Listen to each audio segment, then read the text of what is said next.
and welcome to the next session on pressure ulcers, research and innovation, politics, clinical practice, leadership and multidisciplinary working. We have some renowned speakers for this session, and I have an estimate that they have got 18 minutes each to talk. So we'll press on with the first speaker, which is Kirsty Mahoney, who is from the All Wales Tissue Viability Nurses Forum, is current chairman, and she's going to be talking about the All Wales National Pressure Ulcer Audit. Thank you. Thank you. I'd like to thank TVS for inviting me to speak, and I would also like to welcome you to Wales as a Welsh girl myself, and I hope you enjoy our beautiful city. So I'm actually presenting on behalf of the All Wales Tissue Viability Forum and also the Welsh Wounds Innovation Centre. So I thought I'd give you a little bit of background how our audit actually started. This was a huge undertaking with collaboration across health boards in Wales. It was also supported by Welsh Government. It was a massive commitment logistically, and that was mainly due to our rural environment and some of the localities of our hospitals. It was also very ambitious and it was labour intensive. It started off at our launch of our All Wales Tissue Viability document on moisture lesions, and that was attended by our Chief Nursing Officer, Jean White. And following that, she was very interested in what is the incidence and prevalence of moisture lesions. So a proposal was made to undertake a national audit of pressure ulceration across the acute setting in Wales. One of the goals was to establish how many moisture lesions were incorrectly classified as pressure ulcers. Discussions then took place between Welsh Government, the Welsh Wounds Innovation Centre and the All Wales Tissue Viability Nurses to actually decide how best to approach this huge project. So our methodology, to ensure that we collected correct data, we actually utilised the methodology by EPUAP in which all the skin of every patient was actually visualised by somebody from head to toe, and all pressure areas were documented. A paper audit tool was actually distributed to the wards across the hospitals, and staff were requested to fill in the data for each patient that was on the ward up until 12 o'clock on the night before the audit. This included information about mattresses, pressure ulcer risk assessments, and the category of each pressure ulcer that patients had. On the day of the audit teams inspected every single patient who agreed to it and compared it to the information that was given by the ward staff. There was one TVN and one data inputter for each team. Once the preliminary results were collated by Medstrom, and the raw data was then sent back to the tissue viability nurses of each health board so that we could actually verify the data. That then went back to Welsh Wounds Innovation Centre, who actually analysed the data. The data was then individualised into health boards, and it was sent back out to the lead nurses of each health board so they could have a little look and understand what was going on within the health board setting. So this audit actually went on. We actually had to take a week out of practice to undertake it, and there were many disciplines that actually contributed to the audit process. These included the All Wales Tissue Viability Nurses, members of the NHS staff, the Welsh Wounds Innovation Centre, and members of industry. Many of the companies who are here today, in particular Medstrom, who coordinated and provided the software and the iPads that we used during the audit. Without this co-working, this audit would have been impossible to complete. As you can see by actually the days that it collaborated to, it was actually 495 personal days, so it's quite an undertaking. And we actually saw 8,365 patients, and our Starline figure is actually 8.9% across Wales.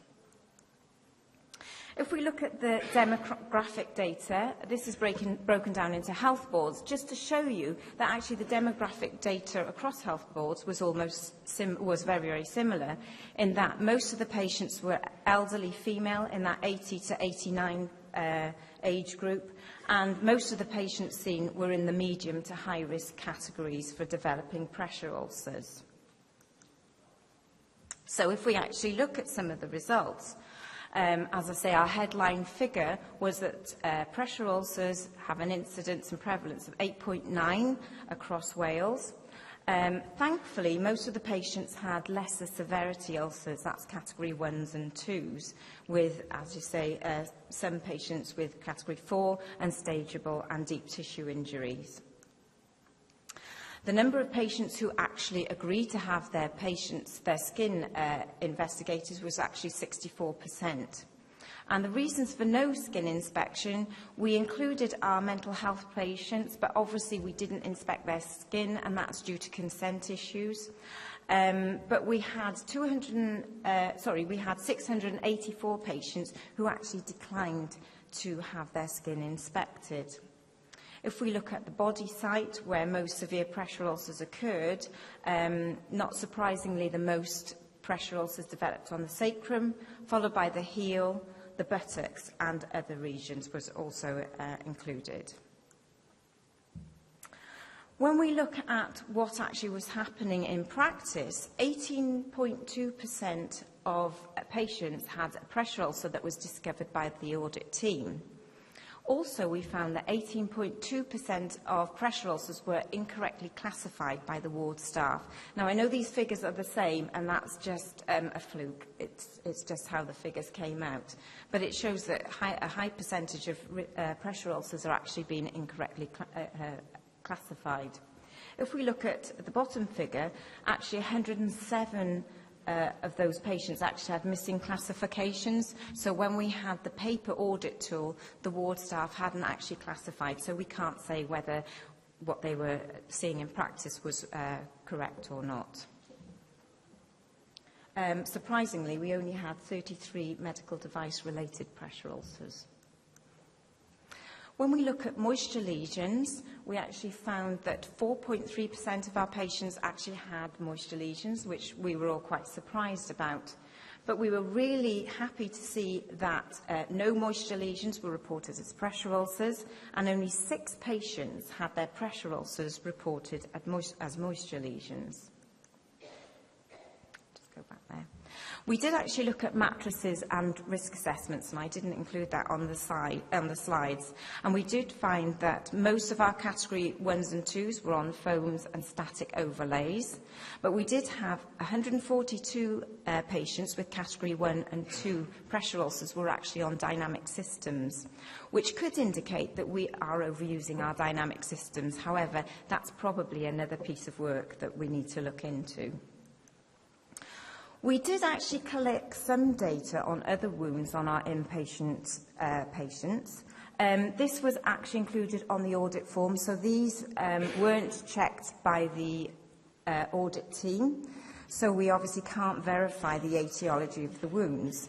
However, it does indicate that 30% of our inpatients have some kind of other wounds other than pressure ulcers, which is all interesting data to collect. So what are our key messages? So our key messages from our audit was that 8.9% of patients across Wales had pressure damage, with 168 patients having a full thickness pressure ulcer. And we think we know that this survey is the first of its kind national audit across the United Kingdom. I think there have been a couple of Finland, and I think another country has actually done another audit across the country, but we think that we're the first in the United Kingdom to have done an audit in this way. We actually found that 18.2% of pressure ulcers were actually encountered during the audit, which shows the benefits of actually inspecting every single patient's skin, because we know that other areas that have reported pressure ulcer damage, we don't know whether the skin has been inspected. So there is a variation in what actually nurses are reporting and what is actually happening in practice. We also found that 18.2% of patients were incorrectly classified. So that indicates to us across our health boards that we do need to do a lot of work looking at pressure ulcer classification. And it's interesting to see that obviously it was mentioned this morning that EPUAP have brought out another 2 categories. So of course that immediately rings alarm bells. So if we're not getting what we're using right at the moment. What's that going to mean for us in practice in the future? Because we're already having this difficulty in classification, and I'm sure that you'd all agree with that. Most of our pressure damage was category 1s and 2s. However, 168 of our patients actually had full thickness wounds. We obviously didn't investigate why those patients were developing those serious pressure ulcers, and that might be a next piece of work, is actually to look at root cause analysis to see why our patients are developing severe pressure damage across Wales. In 10% of patients, we actually didn't know where the wound developed, so we didn't know whether it was pre-hospital or post-hospital admission. And that is usually our long-stay patients where they've moved around in the health boards, and so we don't actually know where they started their journey or where their wound actually occurred. As I say, only 4.3% of our patients had moisture damage, which we were quite surprised about, and only 6 pressure ulcers had been classified incorrectly, which indicates to us that maybe our moisture lesion document had been working, and maybe the nurses had quite a high-level education on moisture lesions. We were also very surprised to see that only 33 patients actually developed device-related pressure ulcers, so I think we were all quite surprised at that because we thought the incidence might be a little bit higher than that. 64% of our patients had their skin or agreed to have their skin inspected, but we don't know why patients were refusing. Maybe if we repeated that audit again, I think everybody would faint if we decided to do it again. We might maybe send out some information, maybe inform the patients a little bit better so they would understand why we were undertaking the audit. So it may be interesting for us to understand why patients were actually refusing to have their skin inspected. I mean, some people could say it's a little bit infringement on their human rights, and I'm sure that if I was active and walking around, I wouldn't want my bottom inspected by anybody, so I can understand that.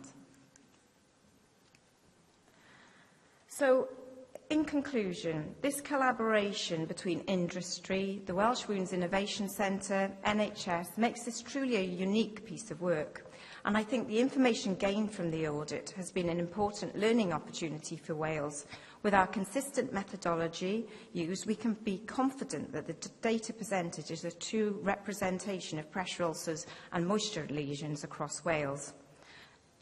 So as you can see, we had about 30% of all our patients had a moisture lesion and pressure damage.